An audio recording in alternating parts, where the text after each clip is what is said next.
Hello, everybody. I hope you had a good start into the new year. Today, I want to talk a bit about women quotas because a new law is coming up. As I've already said, we don't really have the division of power, so it's very likely, or it's almost that this will go through the Bundestag, our lower chamber of the parliament, because it's basically decided by the ministries, and therefore the executive branch will just flush it through the legislative branch, and it is about to come. So the law will say that everyone in three executive board members in large corporations will have to be in public corporations, will have to be women. And in addition to that, this is an older law from 2016. The supervisory board must also have 30% of female members. A supervisory board is a sinecure office organization. I think it does only exist really in China and in Germany, which tells you how far we are driven away from a market economy. And what it does is it is supposed to read a bit about the balance sheet of the company, takes some little interest into the executive policy of a corporation. However, the reality is, of course, that they don't really mingle with the executive board. They don't really do something. And of course, in reality, the entire bookkeeping is already supervised by the chartered accountants. So they have no real job. They're just sitting there. Part of them are delegates from trade union members. Part of them are delegates from shareholders. And they basically are just rich people, usually former politicians, former managers, people with good connections, who just secure some of these offices that corporations must have by law, and it's just line their pockets. This was the ideal target for feminism for a long, long time. It is very suspicious that they only really talked about these sinecure supervisory boards all the time and barely mentioned the executive boards in their ambitiousness, But that was the case. For years they really only talked about, oh, how few women are on these supervisory boards. And so now they can enrich themselves on the supervisory board, and also in addition to that, the executive board must also be staffed with women. Have I read the same news piece 10 years ago, I would have probably been far more relaxed about it. I still would have probably thought, okay, it is every private business's own affair to decide who works in what position, who does what job. It is also basically a matter of freedom of association, in my opinion. Private people can come together, can decide what work who does, and it is not really the state's job to tell people that this guy has to do this labor and that girl has to do that labor.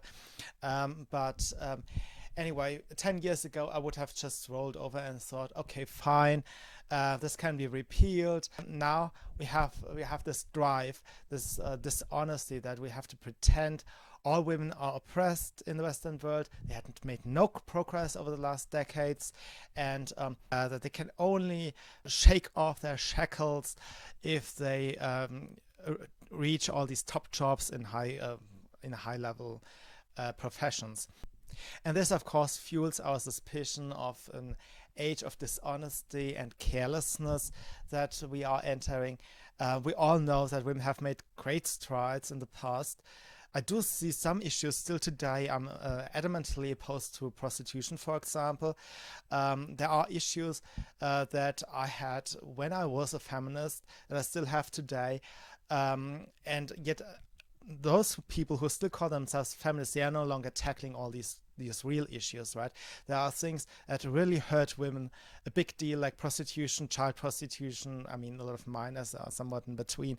This is hurting women in a big way, and feminists don't care about this. They just claim that Donald Trump is going after their pussies while Joe Biden were not, and so on. So they are partisan, they are dishonest, and now we have to pretend that women are deeply oppressed in the Western world, and that they can only be helped by getting top jobs. And I have two major issues with that.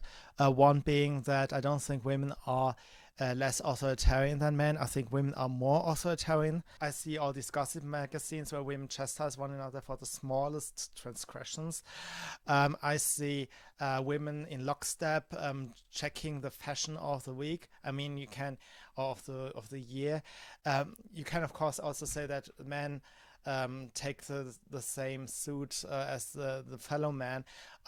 They also somehow seem sameish, but that's not as aggressively defended as the women fashion of the given year. A man's just careless about his fashion. He's not trying to dress in a way that he appeases all these authoritarian peers. This is a behavior women have. In addition to that, you can actually look into every classroom and see who's sitting still and who is more rebellious to kind of get the overall idea. But sociologists have created a measurement, the right-wing authoritarian scale, I think that's how it's called, with which they falsely identify authoritarianism, or they have created a definition of authoritarianism that is really just matched on Western conservatism and has absolutely nothing to do with authoritarianism. And therefore they have this weird idea that women are more libertarian and men are more demure. And for that reason, I think it's very unhealthy actually to push women into positions of power where they don't want to be. I'm all for opening the doors if a woman wants to lead, but that woman must be libertarian, right? She must have some male features, a Maggie Thatcher type, okay? I'm all fine with that.